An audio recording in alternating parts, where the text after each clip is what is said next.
พิธีมอบรับการคุ้มครองนำไส้ศูนย์บัญชาสื่อสารอยู่กองบัญชาการทหารแขวงหลวงพระบางได้จัดขึ้นในวันที่17เดือนมีนาคม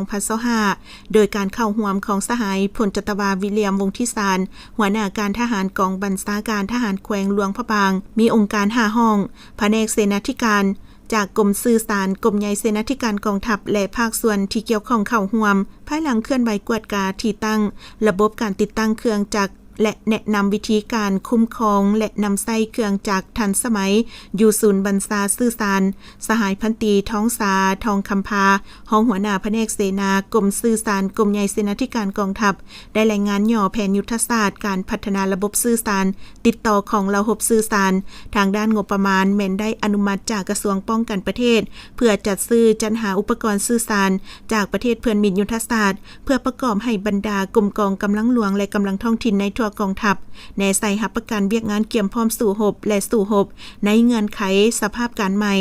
จากนั้นห้อยโทวงไซสาธุสินสวยเวียกแผนกเสนากรมสื่อสารได้ผ่านบทบันทึกมอบรับการคุ้มครองนำไส้ศูนย์บัญชาสื่อสารโดยอิงตามแผนยุทธศาสตร์การพัฒนาระบบสื่อสารของระบบสื่อสารปี 2018-2030 ฉบับเลขที่745ของกรมสื่อสารลงวันที่24เดือนธันวาคมปี 2018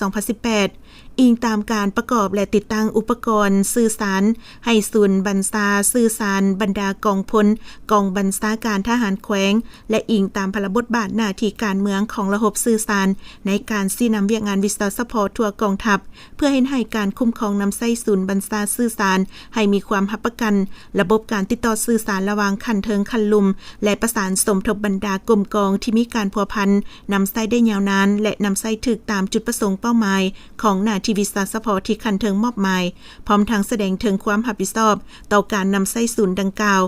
จากนั้นในพิธีได้มอบรับศูนย์บัญชาสื่อสารระหว่างกรมสื่อสารกรมใหญ่เสนาธิการกองทัพกับกองบัญชาการทหารแขวงหลวงพระบางอย่างเป็นทางการ